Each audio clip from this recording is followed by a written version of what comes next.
মুখ থেকে শোনা ঝরা বাণী, কাজ কর্ম তার হাদিস ও জানি। পছন্দ ভালো লাগা প্রেম নির্ভুল, পছন্দ ভালো লাগা প্রেম নির্ভুল, মৌন সমর্থন হাদিসের ফুল।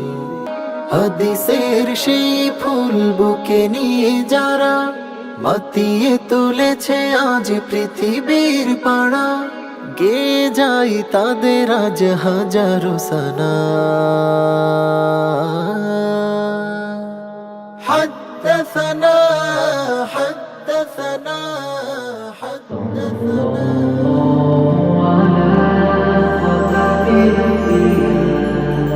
আসসালামু আলাইকুম ওয়া রাহমাতুল্লাহি ওয়া বারাকাতুহু। বিসমিল্লাহ ওয়ালহামদুলিল্লাহ ওয়াসসালাতু ওয়াসসালামু আলা রাসূলিল্লাহ ওয়া বা'দ। রব্বে করিম আল্লাহ সুবহানাহু ওয়া তাআলা মানব জাতিকে এই পৃথিবীতে খলিফা হিসেবে পাঠিয়ে দিলেন সাথে একটি পথ নির্দেশিকা মহাগ্রন্থ আল কোরআন। পাঠালেন পথ নির্দেশক নবী মুহাম্মদুর রাসূলুল্লাহ সাল্লাল্লাহু আলাইহি ওয়াসাল্লামকে, আর বললেন সে পথ নির্দেশিকার মধ্যে আতিউল্লাহ ওয়া আতিউর রাসূল, তোমরা আল্লাহর আনুগত্য করো, রাসূলের আনুগত্য করো। আল্লাহর আনুগত্য কিভাবে করা হবে? আল্লাহ তাআলাই আবার বললেন মাইয়ুতিউর রাসূল ফাকাদ আতা আল্লাহ, যে রাসূলের আনুগত্য করবে সে প্রকৃতপক্ষে আল্লাহরই আনুগত্য করবে। ইলমে হাদিস বিষয়ক দেশের প্রথম Islamic mega reality show BRB নিবেদিত হাদ্দাসানা সিজন 2 প্রিয় দর্শক শ্রোতা, চতুর্থ রাউন্ডের সর্বশেষ পর্বে আমি হেদায়েতুল্লাহ স্বাগত জানাচ্ছি আপনাদের সবাইকে। অনুষ্ঠানের title sponsor BRB cable industries, powered by BRB hospitals limited, co sponsor MRS industries limited. তো শুরু করা যাক আজকের পর্ব, চতুর্থ রাউন্ডের সর্বশেষ পর্ব। আলহামদুলিল্লাহ আলহামদুলিল্লাহ আলহামদুলিল্লাহ।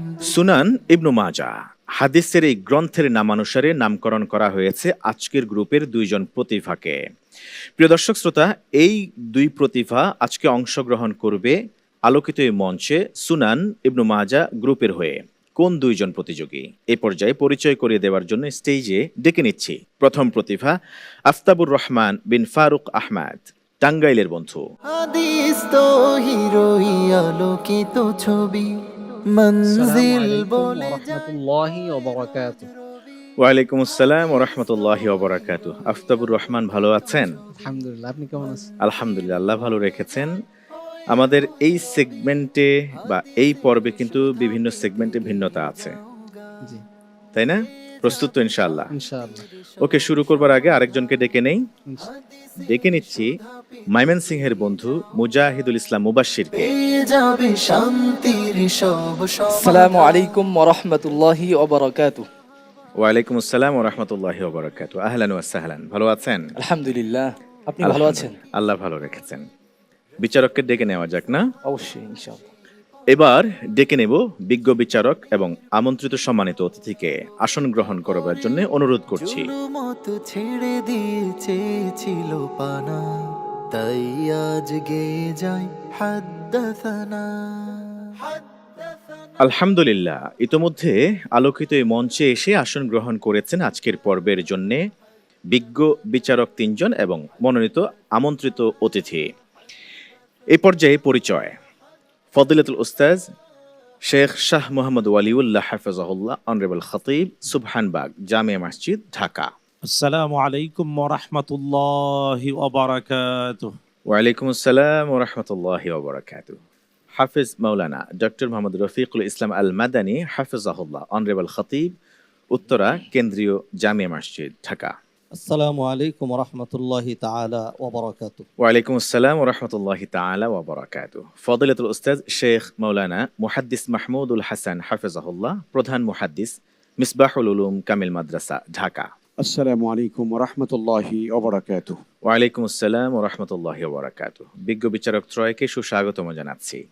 এবার পরিচিত হব আমন্ত্রিত অতিথির সাথে।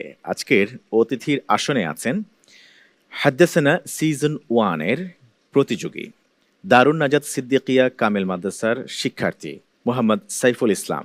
আসসালামু আলাইকুম ওয়া রাহমাতুল্লাহি ওয়া বারাকাতুহু। ওয়ালাইকুম আসসালাম ওয়া রাহমাতুল্লাহি ওয়া বারাকাতুহু। সাইফুল ইসলাম, আপনাকে সুস্বাগতম জানাচ্ছি এই আয়োজনে। জাযাকাল্লাহ। শেষ হলো পরিচয় পর্ব।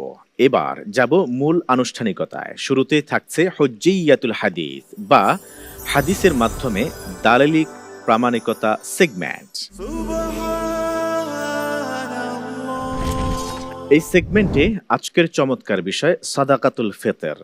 কে দিবে, কখন দেবে, কাকে দিবেন, কিভাবে এটা আমরা জানলাম, কিভাবে প্রমাণ করব।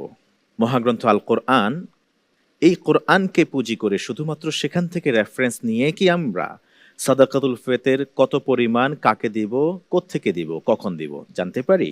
নাকি এই বিস্তারিত জানার জন্যে, আমলটি করার জন্য হাদিসের দ্বারস্থ হতে হবে? যারা হাদিসকে অস্বীকার করেন তারা সাদাকাতুল ফিতর আদায় করেন তো? এই প্রশ্ন রেখে যাব এবার আজকের প্রথম প্রতিযোগীর কাছে। প্রতিযোগী মুজাহিদুল ইসলাম মুবাশশির। হামিদা ওয়া মুসাল্লিয়া ওয়া মুসাল্লিমা আম্মা বা'দ। ইসলামী শরীয়তের অনেক গুরুত্বপূর্ণ বিধিবিধান এমন রয়েছে যে ব্যাপারে কোরআনে মৌলিক নির্দেশনা থাকলেও অথবা পরোক্ষভাবে বর্ণনা থাকলেও এর বিস্তারিত বিবরণ আমাদেরকে হাদিস থেকে জেনে নিতে হয়। তো এমনই একটি বিষয় হচ্ছে সাদাকাতুল ফিতর। প্রথমে আমরা কোরআন থেকে জেনে নিব সাদাকাতুল ফিতর সম্পর্কে। আল্লাহ তাআলা সূরা তাওবার 102 নং আয়াতে বলেন, খুয মিন আমওয়ালিহিম সাদাকাতান তুতাহহিরুহুম ওয়া তুযাক্কিহিম বিহা ওয়া সাল্লি আলাইহিম। রাসূল সাল্লাল্লাহু আলাইহি সাল্লামকে নির্দেশনা দেন যে আপনি সাদাকা উসুল করুন মানুষদের থেকে, কারণ তা মানুষের ধন সম্পদ এবং তাদের আত্মাকে পবিত্র করবে। তো এই হলো কোরআনে কারিমে সাদাকাতুল ফিতর সম্পর্কে পরোক্ষ একটি বর্ণনা। সুতরাং সাদাকাতুল ফিতরের উপর আমরা যদি আমল করতে চাই তাহলে আমাদেরকে শরণাপন্ন হতে হবে বিস্তারিত বর্ণনার প্রতি, কারণ সাদাকাতুল ফিতর কার উপর ওয়াজিব, কাদের থেকে আদায় করা হবে এবং কতটুকু পরিমাণ আদায় করবে। সুতরাং আমরা হাদিস থেকে এই ব্যাপারে বিস্তারিত জেনে নিব। প্রথমে জানবো সাদাকাতুল ফিতরের উদ্দেশ্য কি। আবু হুরায়রা রাদিয়াল্লাহু তাআলা আনহু রিওয়ায়াত, রাসূল সাল্লাল্লাহু আলাইহি ওয়াসাল্লাম ফরদ রাসূলুল্লাহ সাল্লাল্লাহু আলাইহি ওয়াসাল্লাম যাকাতুল ফিতর তুহরাতান লিস-সাইমি মিনাল লাগwi ওয়ার রাফাস ওয়া তু'মাতান লিল মাসাকিন। রাসূল সাল্লাল্লাহু আলাইহি ওয়াসাল্লাম যাকাতুল ফিতর তথা সাদাকাতুল ফিতরকে নির্ধারণ কেন করেছেন? কারণ রোজাদারের অনর্থক কার্যাবলী এবং পাপ পঙ্কিলতা থেকে তাকে পবিত্র করার জন্য এবং অসহায় নিঃস্ব দরিদ্রদের আহার জোগানোর জন্য। এবার জানবো সাদাকাতুল ফিতর কারা আদায় করবে এবং কাদের পক্ষ থেকে আদায় করবে। রাসূল সাল্লাল্লাহু আলাইহি ওয়াসাল্লাম মক্কার অলিতে গলিতে ঘোষণা দেওয়ার জন্য একজন ঘোষক নির্ধারণ করে দেন এবং তাকে নির্দেশনা দেন এই ঘোষণাগুলি দেওয়ার জন্য। রাসূল সাল্লাল্লাহু আলাইহি ওয়াসাল্লামের নির্দেশনা হলো, আলা ইন্না সাদাকাতুল ফিতরি ওয়াজিবাতুন আলা কুল্লি মুসলিম যাকারিন আও উনসা হুররিন আও আবদিন সগীরিন আও কাবীরিন। সাদাকাতুল ফিতর ওয়াজিব হলো প্রত্যেক সামর্থ্যবান মুসলিমের উপর, সে আদায় করবে পুরুষ, নারী, স্বাধীন, গোলাম, ছোট বড় সকলের পক্ষ থেকেই। এবার জানবো সাদাকাতুল ফিতরের পরিমাণ কি, কতটুকু আদায় করবে। রাসূল সাল্লাল্লাহু আলাইহি ওয়াসাল্লাম এই নির্দেশনা উম্মাহকে জানিয়ে দিয়েছেন। যদি গম দিয়ে আদায় করে তাহলে আদায় করবে 2 মুদ, মুদ্দান মিন কমহিন, তথা গম দিয়ে আদায় করলে 2 মুদ দিয়ে আদায় করবে। আর যদি গম না দিয়ে অন্য কিছু দিয়ে আদায় করে, যেমন খেজুর, জব অথবা অন্য কোনো শস্য দিয়ে, তাহলে কি পরিমাণ আদায় করবে এ ব্যাপারেও রাসূল সাল্লাল্লাহু আলাইহি ওয়াসাল্লাম নির্দেশনা দিয়েছেন। ইবনে ওমর রাদিয়াল্লাহু তাআলা আনহু রিওয়ায়াত, ফরদ রাসূলুল্লাহ সাল্লাল্লাহু আলাইহি ওয়াসাল্লাম যাকাতুল ফিতরি সা'আম মিন তামরিন আও সা'আম মিন শাইরিন। খেজুর দিয়ে আদায় করলে 100 তথা 4 মুদ এবং জব দিয়ে আদায় করলেও 100 তথা 4 মুদ। সুতরাং উপরোক্ত বর্ণনা সমূহের আলোকে আমরা সুস্পষ্টভাবে সাদাকাতুল ফিতরের বিস্তারিত বিবরণ হাদিস থেকে জানতে পারি। কোরআনে যেটা আমাদের জন্য ছিল সংক্ষিপ্ত এবং আমাদের জন্য আমল করা ছিল অসম্ভব। তাই উপরোক্ত রিওয়ায়াতের আলোকে সুস্পষ্টভাবে আমাদের কাছে প্রমাণিত হয় যে হাদিস হলো কোরআনের পরিপূরক। হাদিসকে বাদ দিয়ে যথাযথভাবে কোরআন অনুধাবন করা সম্ভব নয়, কোরআনে বর্ণিত বিধিবিধান সমূহের আমলি রূপরেখা জানাও সম্ভব নয় এবং পূর্ণাঙ্গ ইসলামী শরীয়তের কল্পনা করাও সম্ভব নয়। আল্লাহ তাআলা আমাদেরকে কোরআন এবং সুন্নাহ অনুযায়ী নিজেদের জীবনকে গঠন করার তৌফিক দান করুন। আমিন। ওয়া আখিরু দাওয়ানা আলহামদুলিল্লাহি রাব্বিল আলামিন। ধন্যবাদ আপনাকে। আলোচনা শুনছিলাম সাদাকাতুল ফিতর সংক্রান্ত বিষয়ে। আপনি আপনার আলোচনার শেষে একটি কথা বলেছেন, হাদিস হলো কোরআনের পরিপূরক। আসলে শব্দটা কি পরিপূরক হবে নাকি সম্পূরক হবে? বিজ্ঞ বিচারকের কাছ থেকে আমরা জানতে চাইব। ফজিলাতুল উস্তাদ। পরিপূরক না বলে সম্পূরক বলবো। জি, ধন্যবাদ। ধন্যবাদ আপনাকেও। আমরা যাব এবার পরবর্তী প্রতিযোগীর কাছে, মুজাহিদুল ইসলাম মুবাশশির। আমরা শুনলাম আপনার কাছ থেকে, এবার আফতাবুর রহমান বিন ফারুক আহমেদ। আফতাবুর রহমান দারুল হুদা ইসলামী কমপ্লেক্স, বাঘা, রাজশাহীর ছাত্র। আপনার সময় 3 মিনিট। সাদাকাতুল ফিতর কখন কার উপরে ওয়াজিব হয় এই বিষয়টি আপনি তুলে ধরবেন, পাশাপাশি কোরআন থেকে আদৌ প্রমাণ করা যায় কিনা এই বিষয়টি আপনি তুলে ধরবেন আপনার আলোচনায়। আলহামদুলিল্লাহ আলা ইহসানিহ ওয়াসসালাতু ওয়াসসালামু আলা রাসূলিহ সাল্লাল্লাহু আলাইহি ওয়াসাল্লাম। আলহামদুলিল্লাহ, ইসলাম ধর্মে গুরুত্বপূর্ণ ও ফরদিয়তগুলোর অন্যতম একটি ফরজ বিধান হলো সাদাকাতুল ফিতর। আল্লাহ সুবহানাহু ওয়া তাআলা কুরআনে সূরাতুল আলায় উল্লেখ করেন, কদ আফলাহা মান তাযাক্কা, যে নিজেকে পরিশুদ্ধ করলো সে সাফল্য লাভ করলো। আল্লাহ সুবহানাহু ওয়া তাআলা এই আয়াতে পরোক্ষভাবে সাদাকাতুল ফিতরের কথা উল্লেখ করেছেন, যেটা আমরা বিস্তারিতভাবে হাদিস থেকে জানতে পারি। আল্লাহ সুবহানাহু ওয়া তাআলা এখানে পরোক্ষভাবে ইঙ্গিত সূচক কিছু বললেও বিস্তারিতভাবে কোরআনে এগুলো কিছুই উল্লেখ করেননি। যেমন আমরা হাদিসে আব্দুল্লাহ ইবনে আমর রাদিয়াল্লাহু আনহুমা থেকে বর্ণিত একটি রিওয়ায়াতে পাই, রাসূল সাল্লাল্লাহু আলাইহি ওয়াসাল্লাম ফরদা রাসূলুল্লাহ সাল্লাল্লাহু আলাইহি ওয়াসাল্লাম যাকাতাল ফিতরি সাআন মিন তামরিন আও সাআন মিন শাঈরিন ইলা আখিরিল হাদিস, যে রাসূল সাল্লাল্লাহু আলাইহি ওয়াসাল্লাম জাকাতুল ফিতরকে ফরজ করেছেন আর এর পরিমাণও বলে দিয়েছেন। তিনি বলেছেন এর পরিমাণ হচ্ছে একসা বা বস্তু ক্ষেত্রে বিভিন্ন পরিমাণ হবে। রাসূল সাল্লাল্লাহু আলাইহি সাল্লাম বলেছেন এটা কখন আদায় করতে হবে। তিনি বলেছেন ওয়া আমারা বিহা আন তুআদ্দা ক্বাবলা খুরুজিন নাস ইলা সলাহ, যে সলাতুল ঈদের উদ্দেশ্যে বের হওয়ার পূর্বেই এটা আদায় করতে হবে। এছাড়াও সাদাকাতুল ফিতর সংক্রান্ত আরও বিভিন্ন বর্ণনা পেলেও কোরআনে এসব কিছু উল্লেখ করা হয়নি, যেটা আমরা হাদিস থেকে পাই। এজন্যই কোরআনে একটা ইঙ্গিত সূচক কিছু মৌলিক বিধান নিয়ে আমরা এগুলোর বিস্তারিত বিবরণ হাদিস পাই। এই জন্য শুধু কোরআনকে আমরা যদি মানতে চাই তাহলে পরিপূর্ণরূপে কোরআনকে আমরা মানতে পারবো না যদি হাদিস না মানা হয়। সাধারণত আমরা জানি যে প্রত্যেকটা জিনিসেরই একটা মূল উপাদান বা মূল বস্তু থাকে। যেমন আমাদের বডির কথা যদি আমরা চিন্তা করি, আমাদের বডির একটা মূল উপাদান বা মূল বস্তু হচ্ছে ব্রেইন বা মাথা। যদি বডি থেকে মাথাকে আলাদা করে দেওয়া হয় তাহলে বডি অকেজো। তেমনিভাবেই তার মানে এই নয় যে যদি শুধু ব্রেন থাকে এটা পরিপূর্ণভাবে কাজ করবে, এটাও নয়। ব্রেইনের যে কল্পনা জল্পনা এগুলো বাস্তবায়ন হবে আমাদের অঙ্গ প্রত্যঙ্গের মাধ্যমে। অনুরূপভাবে কোরআন আল্লাহ সুবহানাহু ওয়া তাআলা আমাদেরকে দান করেছেন, এটা মূল চালিকা শক্তি হিসাবে আমরা গ্রহণ করব। এটার যে মৌলিক বিধিবিধানগুলো এগুলো বাস্তবায়ন হবে রাসূল সাল্লাল্লাহু আলাইহি ওয়াসাল্লামের হাদিসের মাধ্যমে। এই জন্যে যদি কেউ বলে যে দুই চাকাওয়ালা একটা মোটর সাইকেল যদি এক চাকা খুলে দিয়ে আরেক চাকা দিয়ে মোটর সাইকেল চালাবো, নিশ্চিত সেটা বোকামি বই কিছু নয়। এই জন্য কোরআন হাদিস বাদ দিয়ে শুধু কোরআনকে মানব, এটাও বোকামি বা পাগলামি ছাড়া কিছু নয়। আল্লাহ সুবহানাহু ওয়া তাআলা আমাদের সকলকেই সঠিক বুঝ দান করুন, আল্লাহুম্মা আমিন। ধন্যবাদ আফতাবুর রহমান, চমৎকার আপনি যুক্তি এবং তথ্য উপস্থাপন করেছেন আপনার সাবজেক্টের পক্ষে। আশা করছি আমাদের দর্শক বুঝতে পেরেছেন। বাকি যাব আমাদের বিজ্ঞ আলোচকের কাছে সাদাকাতুল ফিতর সংক্রান্ত বিষয়ে জানবার জন্য, প্লিজ। আলহামদুলিল্লাহ, দুইজন প্রতিযোগী চেষ্টা করেছে।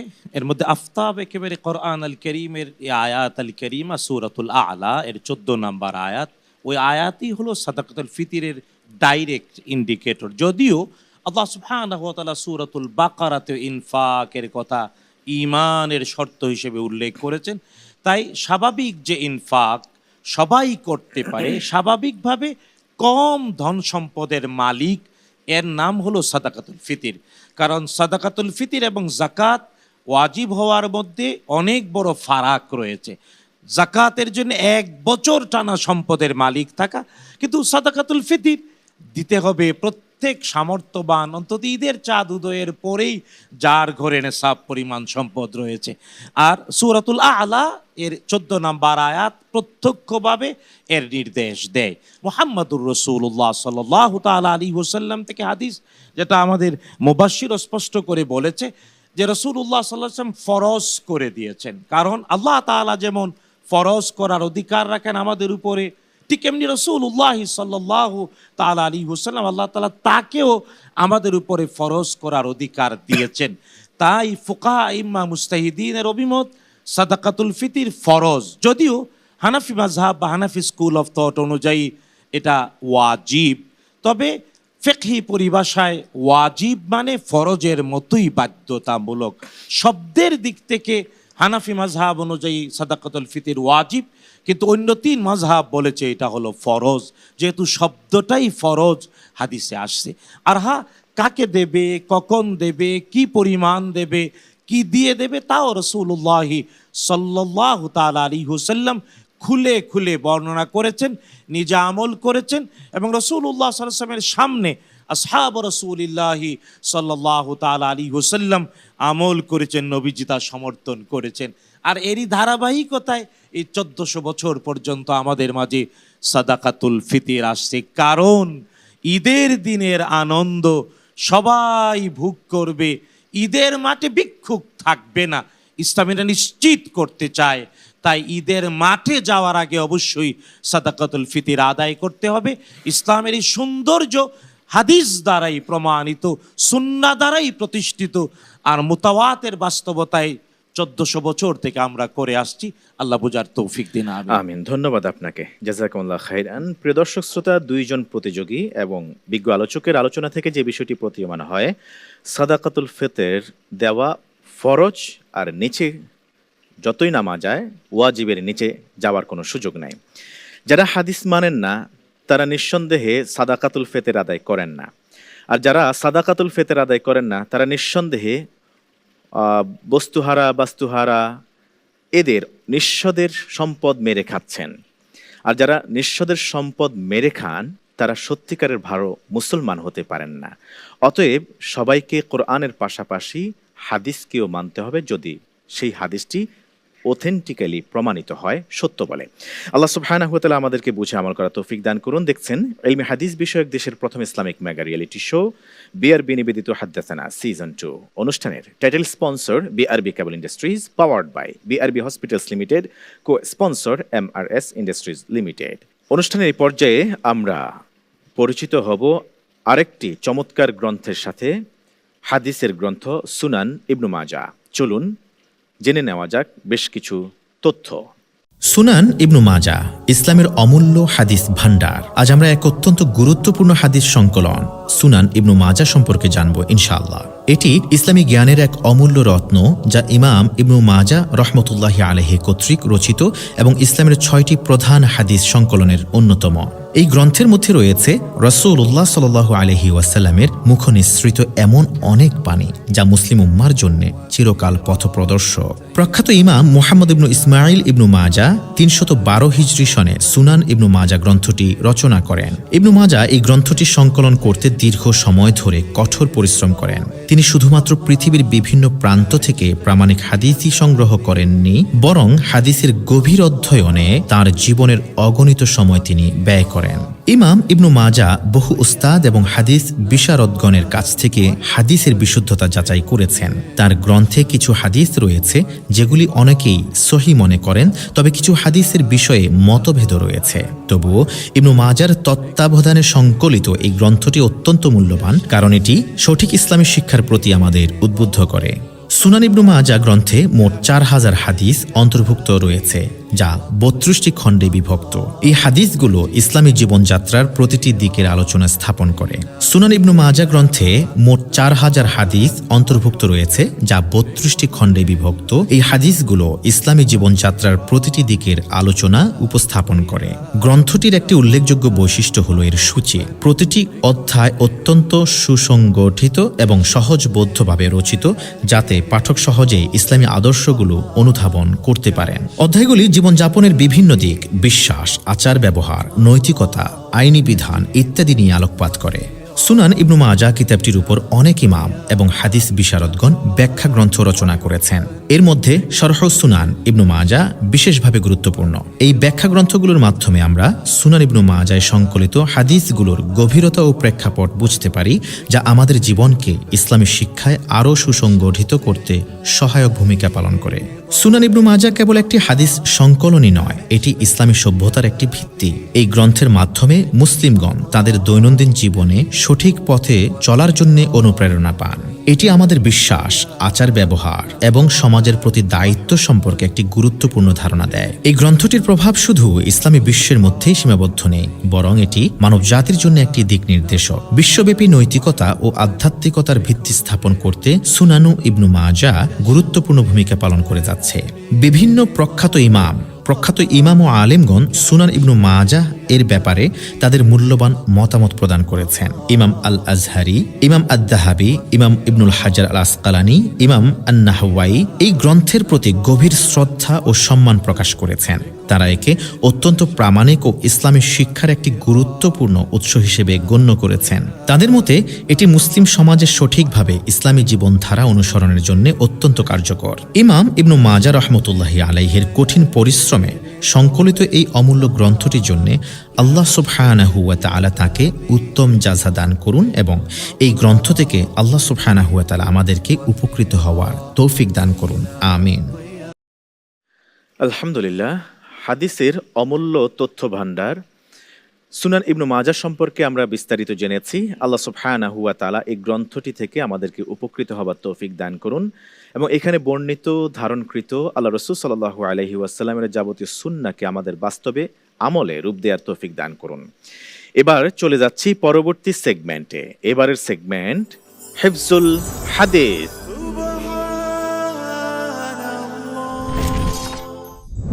হিফজুল হাদিসের এই সেগমেন্টে থাকবে 100টি হাদিস, হাদিসে কুদসি থেকে সংকলিত এই গ্রন্থ, যা ওয়াবিহি ক্বালা হাদ্দাসানা প্রকাশন থেকে প্রকাশিত। এই রাউন্ডে নামকরণ করা হয়েছে মতনে যতনে হাদিস পড়ো। বিজ্ঞ বিচারক একটি প্রশ্ন করবেন, মতন থেকে ধরবেন, প্রতিযোগীকে সেই হাদিসের শুরু থেকে রাবির নাম, তারপরে মতন, এরপরে কোন গ্রন্থে উল্লেখিত হয়েছে তা উল্লেখ করতে হবে। পাশাপাশি বাংলায় স্পষ্ট করে প্রাঞ্জল ভাষায় তার তর্জমাও উপস্থাপন করতে হবে। প্রথমে আমরা যাব মুজাহিদুল ইসলাম মুবাশশিরকে প্রশ্ন করবার জন্য অনুরোধ করছি ফজলাতুল উস্তাজ ডক্টর হাফিজ মাওলানা রফিকুল ইসলাম মাদানী, বিজ্ঞ বিচারক। জি আলহামদুলিল্লাহ। মুজাহিদুল ইসলাম মুবাশশির, তুমি আমাদেরকে এই হাদিসটি শুরু থেকে শেষ পর্যন্ত পড়ে সুন্দর করে প্রাঞ্জল ভাষায় অনুবাদ করে শোনাবে। আল্লাহ রাসূল সাল্লাল্লাহু আলাইহি ওয়াসাল্লাম ইরশাদ করছেন, ইযা কানা ইয়াউমুল কিয়ামা قامت سلة من الناس يسدون الأفق. بسم الله الرحمن الرحيم. عن أبي أمامة رضي الله عنه أن النبي صلى الله عليه وسلم قال إذا كان يوم القيامة قامت سلة من الناس يسدون الأفق نورهم كالشمس فيقال النبي الأمي فيتحشحش لها كل نبي فيقال محمد وأمته ثم تقوم سلة أخرى تسد ما بين الأفق نورهم كالقمر ليلة البدر فيقال النبي الأمي فيتحشحش لها كل نبي فيقال محمد وأمته ثم تقوم سلة أخرى تسد ما بين الأفق نورهم مثل كل كوكب السماء فيقال النبي الأمي فيتحشحش لها كل نبي فيقال محمد وأمته ثم يحصي الرب تبارك وتعالى فيحصي حسيتين فيقال هذا لك يا محمد وهذا لك مني يا محمد ثم يوضع الميزان ويؤخذ في الحساب رواه الطبراني والحديث حسن. আবু উমামা রাদিয়াল্লাহু তাআলা আনহু থেকে রিওয়ায়াত, রাসূল সাল্লাল্লাহু আলাইহি ওয়াসাল্লাম বলেন, কিয়ামতের দিন মানুষের একটি দল উপস্থিত হবে, পূর্ব দিক দিগন্ত ঢেকে মানুষের একটি দল উপস্থিত হবে, তাদের আলো হবে সূর্যের ন্যায়। বলা হবে উম্মি নবী এবং তার উম্মত। অতঃপর প্রত্যেক নবী এর জন্য প্রস্তুত হবে। এরপর বলা হবে মুহাম্মদ এবং তার উম্মত সাল্লাল্লাহু আলাইহি ওয়াসাল্লাম। এরপর আরেকটি দল উপস্থিত হবে দিক দিগন্ত ঢেকে, বলা হবে এবং তাদের আলো হবে পূর্ণিমার রাতে চাঁদের আলোর ন্যায়। বলা হবে উম্মি নবী এবং তার উম্মত, সকল নবী এর জন্য প্রস্তুত হবে। এরপর বলা হবে মুহাম্মদ এবং তার উম্মত সাল্লাল্লাহু আলাইহি ওয়াসাল্লাম। এরপর আরেকটি দল উপস্থিত হবে যাদের আলো হবে তারকা রাজির ন্যায়। বলা হবে উম্মি নবী এবং তার উম্মত। এরপর বলা হবে, এরপর সকল নবী এর জন্য প্রস্তুত হবে। এরপর বলা হবে মুহাম্মদ এবং তার উম্মত সাল্লাল্লাহু আলাইহি ওয়াসাল্লাম। এরপর আল্লাহ তাআলা দুই মুষ্টি উঠাবেন, উঠিয়ে বলবেন এটা আপনার জন্য হে মুহাম্মদ। এরপর আরেকটি উঠিয়ে বলবেন এটা আমার পক্ষ থেকে হে মুহাম্মদ আপনার জন্য। এরপর মিজান স্থাপন করা হবে এবং আল্লাহ তাআলা হিসাব শুরু করবেন। হাদিসটি তবরানী রাহিমাহুল্লাহু তাআলা নিজ গ্রন্থে রিওয়ায়াত করেছেন। হাদিসের মান হলো হাসান। বিজ্ঞ বিচারকের মন্তব্য জানতে চাইব। মাশাল্লাহ, আলহামদুলিল্লাহ। হাদিস পাঠ এবং অনুবাদে হাদিসের উপর মানে যথেষ্ট পারদর্শিতা রয়েছে, এটি সে প্রমাণ করেছে। আল্লাহ সুবহানাহু ওয়া তাআলা তার তৌফিক বাড়িয়ে দেন, দোয়া করছি। তবে অনুবাদের ক্ষেত্রে আরও একটু প্রাঞ্জল, আরও একটু দ্রুত এবং হাদিসের সাথে মিলিয়ে যদি আরও সুন্দর করে অনুবাদ করা যায় তাহলে আরও ভালো হবে। যেমন একই শব্দে একখানে রয়েছে শুধুমাত্র ফায়ুকালু আন-নাবিয়ুল উম্মি, এখানে বারবারই অনুবাদ করা হয়েছে উম্মি নবী এবং তার উম্মা। প্রথমটায় শুধু উম্মি নবী, দ্বিতীয়বার হবে উম্মে নবী এবং তার উম্মাত। এই অনুবাদটার দিকে খেয়াল রাখার জন্য আমি বিশেষ দৃষ্টি আকর্ষণ করছি, কারণ এটি খুব মারাত্মক পর্যায়ের ভুল নয়, তবে যেই পর্যায়ে তারা চলে এসেছে এখানে ক্ষুদ্র বিষয়ও বড়। ধন্যবাদ বিজ্ঞ বিচারক, চমৎকারভাবে আপনি মন্তব্য করেছেন এবং মূল্যায়ন করেছেন প্রতিযোগীকে। আমরা যাব এবার পরবর্তী প্রতিযোগীর কাছে। আফতাবুর রহমান। আফতাবুর রহমান প্রস্তুত? ইনশাআল্লাহ। ইনশাআল্লাহ। প্রশ্ন করবেন বিজ্ঞ বিচারক শেখ মুহাদ্দিস মাহমুদুল হাসান হাফিজাহুল্লাহ। আমি ছোট্ট একটু ইবারাত পড়ব, পুরো হাদিস রাবি থেকে শুরু করে একদম শেষ পর্যন্ত পড়তে হবে।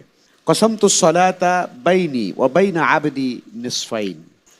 عن أبي هريرة رضي الله عنه عن النبي صلى الله عليه وسلم قال قال الله تعالى قسمت الصلاة بيني وبين عبدي نصفين ولعبدي ما سأله فإذا قال العبد الحمد لله رب العالمين قال الله تعالى حمدني عبدي وإذا قال الرحمن الرحيم قال الله تعالى أثنى علي عبدي وإذا قال مالك يوم الدين قال مجدني عبدي وقال مرة فوض إلي عبدي فإذا قال إياك نعبد وإياك نستعين قال هذا بيني وبين عبدي ولعبدي ما سأله فإذا قال اهدنا الصراط المستقيم صراط الذين أنعمت عليهم غير المغضوب عليهم ولا الضالين قال هذا لعبدي ولعبدي ما سأله أخرجه مسلم। অর্থ, আবু হুরায়রা রাদিয়াল্লাহু আনহু থেকে বর্ণিত, তিনি বলেন রাসূল সাল্লাল্লাহু আলাইহি ওয়াসাল্লাম বলেছেন, আল্লাহ তাআলা বলেন, আমি সালাতকে তথা এখানে উদ্দেশ্য হচ্ছে ফাতিহাকে দুই ভাগে ভাগ করেছি, আর আমার বান্দার জন্য তাই রয়েছে যা সে চাইবে। যখন বান্দা বলে আলহামদুলিল্লাহ রাব্বিল আলামিন, তখন আল্লাহ সুবহানাহু ওয়া তাআলা বলেন, বান্দা আমার প্রশংসা করলো। যখন বান্দা বলে আর রহমান রহিম, তখন আল্লাহ সুবহানাহু ওয়া তাআলা বলেন যে বান্দা আমাকে আমার গুণগান গাইল। যখন বান্দা বলে মালিক ইয়াউমিদ্দিন, তখন আল্লাহ সুবহানাহু ওয়া তাআলা বলেন বান্দা আমাকে সম্মানিত করলো, মর্যাদা দিল। তিনি আরও একবার বলেন যে ফওয়াদা ইলাইয়া আবদি, বান্দা আমাকে আমার প্রতি নিজেকে সমর্পণ করলো। যখন বান্দা বলে ইয়াকা না'বুদু ওয়া ইয়াকা নাস্তাঈন, আল্লাহ সুবহানাহু ওয়া তাআলা বলেন এটা হচ্ছে আমার এবং বান্দার মাঝে ব্যবধান বা এখান থেকে পার্থক্য, বান্দার জন্য তাই রয়েছে যা সে চাইবে। যখন বান্দা বলে ইহদিনাস সিরাতাল মুস্তাকিম সিরাতাল লাযিনা আন'আমতা আলাইহিম গায়রিল মাগদুবি আলাইহিম ওয়ালাদ-দাল্লিন, বান্দা যখন এতটুকু বলে, আল্লাহ সুবহানাহু ওয়া তাআলা বলেন এটা বান্দার জন্যই, বান্দা যা চাইবে তার জন্য তাই রয়েছে। হাদিসটি ইমাম মুসলিম রাহিমাহুল্লাহ উল্লেখ করেছেন। বিজ্ঞ বিচারক। মাশাআল্লাহ, আফতাবুর রহমান, আপনি সুন্দর পড়েছেন। তবে আপনার হাদিস পড়ার মধ্যে একটা জিনিস আমার বারবার আমার কানে লেগেছে, সেটা হলো আপনি সব জায়গায় বলেছেন কল কল কল। আসলে এটি বলা উচিত না, যেখানে কলা আছে সেখানে কলা পুরোই বলবেন, কারণ আমরা জানি ফেলে মাউদির সিগা লাম কালেমা এটা মাবনি বর ফাতহা, তাই না? তো কাজেই এটা সব জায়গায় যেখানে আপনি বলছেন কল হাজা বাইনি ওয়া বাইনা আবদি, কল এটা না, ফাইদা কলা কলা, কেমন এটি বিশুদ্ধ করে পড়বেন। হ্যাঁ, তবে কোনো বাক্যে সর্বশেষ যখন থাকে তখন বলা হয়, যেমন আন্নাহু কল বলা হয় কখনো, কিন্তু আপনি সব জায়গায় কল বলছেন, এই জায়গাটা ঠিক করে নেবেন, কেমন ইনশাআল্লাহ পরিপূর্ণ কলা। আর মাশাআল্লাহ সুন্দর হয়েছে বরাত পড়া, কিন্তু আমরা হাদিস পড়ার ক্ষেত্রে আসলে বা বিশেষ করে আরবি পড়বার ক্ষেত্রে আমরা অনুসরণ করি কাদেরকে? যারা আহলে আহলুল আরব যারা, তাই না, আহলে আরবদেরকে। এই জন্য মনে রাখতে হবে আমাদের হাদিসের উচ্চারণে বারাত যখন আমরা পড়ব, সেই পড়ার ভিতরে একটা অ্যারাবিয়ান একটা জোশ থাকা লাগবে, ঠিক আছে? সেটা একটু ভালো ভালো শায়েখদের খুতবা শুনবেন, তাহলে ওই ইয়াটা আসবে ইনশাল্লাহ। সুন্দর হয়েছে মাশাআল্লাহ। সূরা ফাতিহার ফজিলত আমরা জানলাম যে আল্লাহ তাআলা এটা বান্দার মাঝে আর তার মাঝে অর্ধেক করে দেন। তার মানে সূরা ফাতিহার মধ্যে যে চাওয়া পাওয়া রয়েছে, বান্দা যখন সেটি আল্লাহর কাছে চায়, আল্লাহ তাআলা সেটি বান্দাকে দান করেন। কাজে আমাদের সূরা ফাতিহা দিয়ে অধিক পরিমাণে আল্লাহর কাছে চাওয়া উচিত।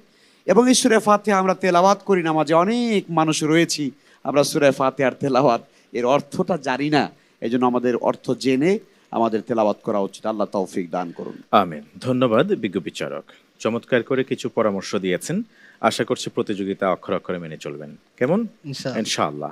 দেখছেন ইলমে হাদিস বিষয়ক দেশের প্রথম Islamic mega reality show BRB নিবেদিত হাদ্দাসানা সিজন 2। প্রিয় দর্শক শ্রোতা, আমরা আছি এখন চতুর্থ রাউন্ডের সর্বশেষ পর্বে। ইনশাআল্লাহ তাআলা আমরা চমৎকার এই আয়োজন উপভোগ করছি এবং ইলমে দ্বীনের জ্ঞান আমরা হাসিল করছি, এটা বিশ্বাস করছি।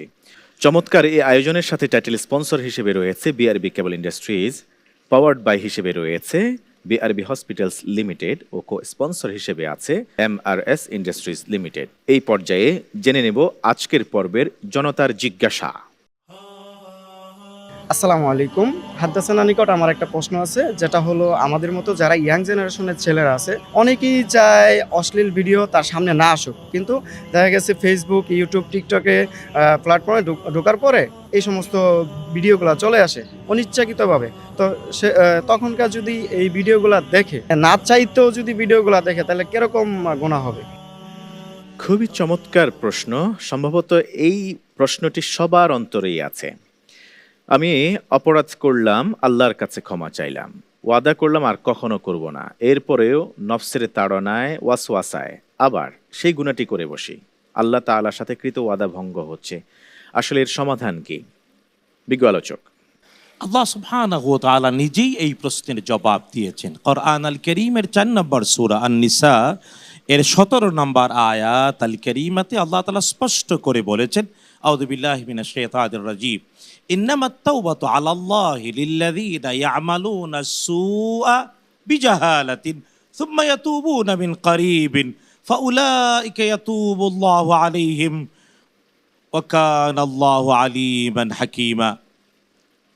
আল্লাহ সুবহানাহু স্পষ্ট করে বলছেন, আল্লাহর দায়িত্ব তাদের তওবা কবুল করা যারা অজ্ঞতার সাথে, অজান্তে অথবা ভুলে পাপ করে তারপর অনতি বিলম্বে তওবা করে, আল্লাহ তাআলা অবশ্যই তাদের তওবা কবুল করেন। নিশ্চয়ই তিনি সবকিছু জানেন এবং সূক্ষ্ম বিচারক হিসেবে তিনি যথেষ্ট। পরের আয়াতে সূরাতুন নিসা এর 18 নম্বর আয়াতে আল্লাহ তাআলা স্পষ্ট করে বলেছেন, ওয়ালাইসাতিত তাওবাতু লিল্লাযীনা ইয়া'মালুন আস-সাইয়্যাত, আল্লাহর দায়িত্ব নয় তাদের তওবা কবুল করা যারা চলমান বাস্তবতায় অপরাধ করে। এটাকে বোঝানোর জন্য আমি বলি টেন্স বা কাল 3 প্রকার, একটা হলো অতীত, একটা বর্তমান, একটা ভবিষ্যৎ, এবং প্রত্যেকটি কালকে আবার 4 ভাগে ভাগ করা হয়। যেমন প্রেজেন্টকে বলে প্রেজেন্ট কন্টিনিউয়াস টেন্স, অর্থাৎ চলমান বর্তমান। আল্লাহ তাআলা স্পষ্ট করে বললেন, ওয়ালাইসাতিত তাওবাতু লিল্লাযীনা ইয়া'মালুন আস-সাইয়্যাত, চলমান বর্তমানের বাস্তবতায়, অর্থাৎ একই পাপ বারবার বারবার। কোরআন কারীমের অন্য আয়াত আল্লাহ স্পষ্ট বলছেন, আমানা সুম্মা কাফারা, আমানা সুম্মা কাফারা, সুম্মা আমানা সুম্মা কাফ, সুম্মা ইজদাদু কুফরান লাম ইয়াকুনিল্লাহু লিয়াকবালা তাওবাতাহুম ওয়ালা লিয়াহদিয়াহুম সাবিলা। আল্লাহ সুবহানাহু ওয়া তাআলা স্পষ্ট করে বলে দিলেন, চলমান বর্তমানের তথা ধারাবাহিক বাস্তবতা একই পাপ পুনরাবৃত্তি করে বারবার করলে একসময় মোহর পড়ে যায়, আল্লাহ ক্ষমা করেন না। তাই উচিত পাপের পুনরাবৃত্তি না হওয়া। আর অপরাধ হতেই পারে, তওবা করলে আল্লাহ তাআলা ক্ষমা করে দেন, এমনকি কৃত অপরাধকে নেকিতে পাল্টাইয়া দেন আল্লাহ সুবহানাহু ওয়া তাআলা।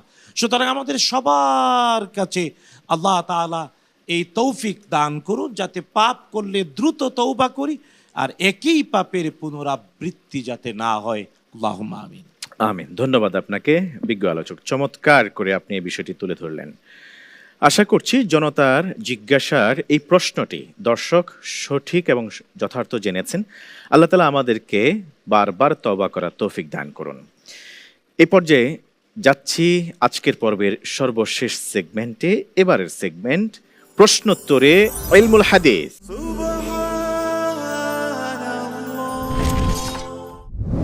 দুইজন প্রতিযোগীকে প্রশ্ন করা হবে 5টি করে, 10টি থাকবে না কোনো মাল্টিপল চয়েস অপশনস। তবে প্রতিটি প্রশ্নের জন্য সময় বরাদ্দ থাকবে মাত্র আধা মিনিট করে। প্রতিযোগী চাইলে পুরো আধা মিনিট সময়টাই ব্যবহার করতে পারবেন। এর মধ্যে একাধিকবার উত্তর পাল্টাতেও পারবেন, চেঞ্জ করতে পারবেন, কিন্তু একবার যখন সময় শেষ হয়ে যাবে তখন আর ওই উত্তরটি পাল্টানোর কোনো সুযোগ থাকবে না। এই পর্যায়ে আমরা যাব প্রথম প্রতিযোগীর কাছে। প্রতিযোগী মুজাহিদুল ইসলাম মুবাশশির, প্রস্তুত? জি ইনশাআল্লাহ। 3টা গ্রন্থ থেকে মাত্র 5টা প্রশ্ন করা হবে, কোনো অপশন ছাড়া। আপনার জন্য প্রথম প্রশ্ন, কাদের নিকট যাকাত ফরজ হওয়ার জন্য বালেগ ও আকিল হওয়া শর্ত? হানাফিদের নিকট। ফাইনাল? জি। আর কারো নিকট না? জি না। অন্য মাযহাবের ইমামগণ কি বলেন? অন্য মাযহাবের ইমামগণের নিকট শর্ত নয়, আকিল এবং বালেগ হওয়া। যাকাত ফরজ হওয়ার জন্য। আপনার এই উত্তরটি সঠিক হয়েছে, আলহামদুলিল্লাহ। দ্বিতীয় প্রশ্ন, ওসমান ইবনে আফফান রাদিয়াল্লাহু তাআলা আনহু থেকে বর্ণিত সর্বমোট কয়টি হাদিস সহিহ বুখারী ও সহিহ মুসলিমে স্থান পেয়েছে?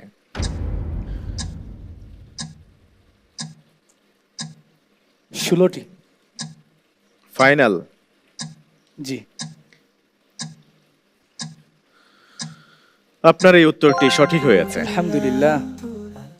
তৃতীয় প্রশ্ন, নি'মার রাজুলু মুআয ইবনে জাবাল।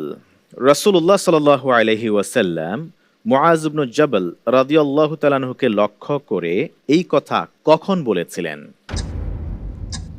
আকাবার দ্বিতীয় শপথের সময়। আপনার এই উত্তরটি সঠিক হয়েছে, আলহামদুলিল্লাহ। আপনার জন্য চতুর্থ প্রশ্ন, দেবল অঞ্চলের কোন মুহাদ্দিসের সনদ সাহাবী জাবির ইবনে আব্দুল্লাহ রাদিয়াল্লাহু তাআলা আনহু থেকে শুরু হতো?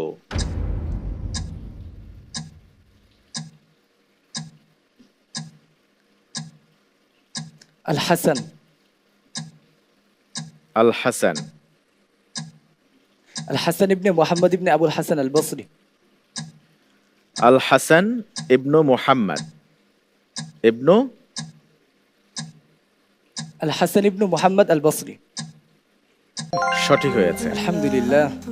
লাস্ট কোশ্চেন, পঞ্চম প্রশ্ন, আল ইত্তিহাফাতুস সানিয়া ফিল আহাদিসিল কুদসিয়া। আব্দুর রউফ আল মুনাউই।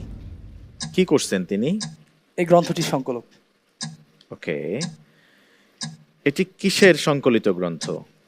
হাদিসে কুদসি সম্পর্কে। গুড। আপনার এই উত্তরটি ভুল হয় নাই, সঠিক হয়েছে, আলহামদুলিল্লাহ।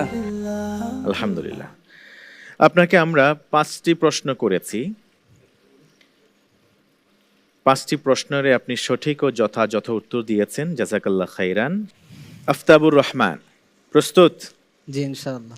প্রশ্ন করা হোক অপশন ছাড়া। দ্বিতীয় প্রতিযোগী আফতাবুর রহমানের জন্য আপনার জন্য প্রথম প্রশ্ন, আল বারদাইন কোন 2 সালাতকে বলা হয়?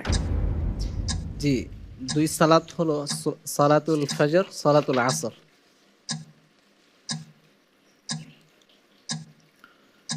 সালাতুল ফজর ও সালাতুল আসর, ঠিক আছে? উত্তর সঠিক। আপনার জন্য দ্বিতীয় প্রশ্ন, আমর ইবনে শুআইব আন আবিহি আন জাদ্দিহি, এই সনদের জাদ দ্বারা কাকে উদ্দেশ্য করা হয়েছে? জি, যার দ্বারা উদ্দেশ্য করা হয়েছে সাহাবী আব্দুল্লাহ ইবনে আমর ইবনে আস রাদিয়াল্লাহু আনহু। আপনার উত্তর সঠিক হয়েছে, আলহামদুলিল্লাহ। আপনার জন্য তৃতীয় প্রশ্ন, হযরত আলী রাদিয়াল্লাহু তাআলা আনহু কুফায় কোন সাহাবীর জানাজার নামাজ 7 মতান্তরে 6 তাকবীর দিয়ে পড়িয়েছিলেন? জি, উত্তর আবু কতাদা আল আনসারী রাদিয়াল্লাহু আনহু। ফাইনাল? জি, ইনশাআল্লাহ। শিওর? শিওর।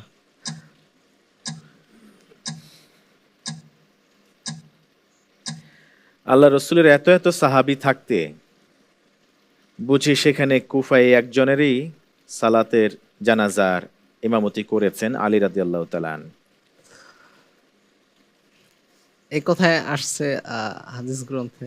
কোনটায় আসছে? আপনি কোন সিলেবাসে পেয়েছেন? ইলমে হাদিসের বাতিঘর। আপনি এটা যাচাই করেছেন ভালো করে? জি জি, নিশ্চিত? ইনশাআল্লাহ। দুঃখিত এত সময় নেওয়ার জন্য। আপনার উত্তরটি সঠিক, আলহামদুলিল্লাহ। আপনার জন্য চতুর্থ প্রশ্ন। হাদিস শিক্ষার উদ্দেশ্যে উপমহাদেশ থেকে মক্কা সফরকারী প্রথম ব্যক্তি কে ছিলেন?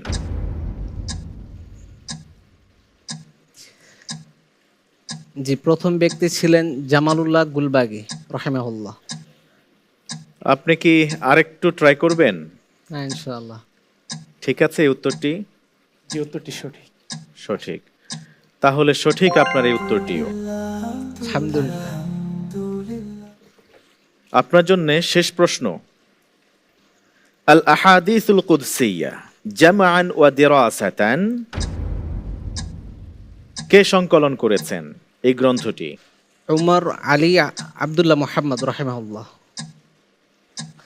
জি, উমর আলী আব্দুল্লাহ মুহাম্মদ রাহিমাহুল্লাহ। আপনার উত্তর সঠিক, আলহামদুলিল্লাহ। আপনাকে আমরা এক এক করে 5টি প্রশ্ন করেছি, নির্ভুল উত্তর দিয়েছেন সঠিক ও যথাযথভাবে। আল্লাহ তাআলা আপনার ইলমে আরো বারাকা দিন। যাব আমাদের সিজন 1 এর প্রতিযোগী সাইফুল ইসলাম, দারুন নাজাতের কৃতি শিক্ষার্থী। আপনার কাছে কেমন মনে হয়েছে আমাদের এই প্রতিযোগীদের পারফরমেন্স আজকের এই সেগমেন্টের? আজকের এই অন্য অনুষ্ঠানে উপস্থিত থাকতে পেরে আমি হাদ্দাসানা পরিষদের কাছে শুকরিয়া জ্ঞাপন করছি। আজকের এই অনন্য অনুষ্ঠানে আমার প্রতিযোগী বন্ধুরা খুব ভালো পারফরমেন্স করতেছেন। প্রতিটা সেগমেন্টেই খুব ভালো পারফরমেন্স করতেছেন।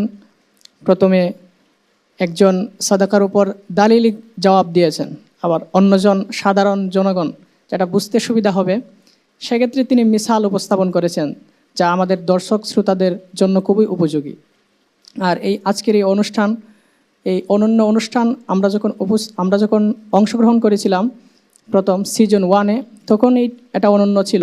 এখন আলহামদুলিল্লাহ দিন দিন এটার তারাক্কি হচ্ছে। এটা আরও নতুন সংযোজনের মাধ্যমে এটা শুধু বাংলায় নয়, বিশ্বের বুকে এক অনন্য অনুষ্ঠান হিসাবে খ্যাতি লাভ করবে অচিরে ইনশাআল্লাহ। আর প্রতিযোগী বন্ধুদের কনফিডেন্স আসলে অনেক বেশি ছিল।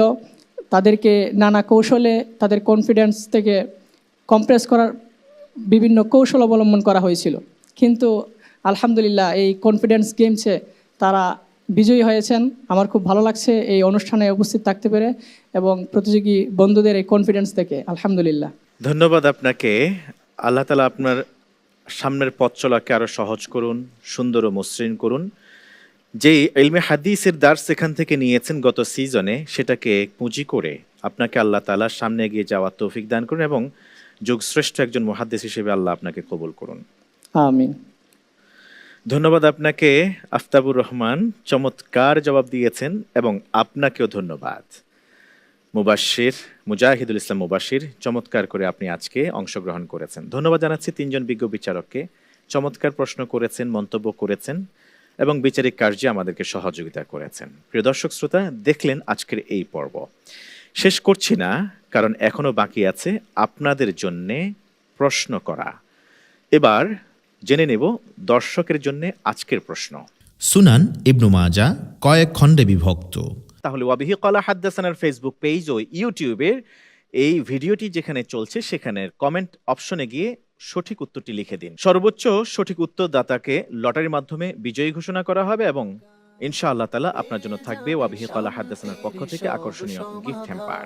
এভাবেই এগিয়ে চলেছে যুগের চাহিদা, সত্য ও মিথ্যার মাঝে বিভেদকারী অনন্য এক রিয়েলিটি শো, ইলমে হাদিস বিষয়ক দেশের প্রথম Islamic mega reality show BRB নিবেদিত হাদ্দাসানা সিজন 2। অনুষ্ঠানের title sponsor BRB cable industries, powered by BRB hospitals limited, co sponsor MRS industries limited. ইনশাআল্লাহ তাআলা দেখা হবে পরবর্তী পর্বে।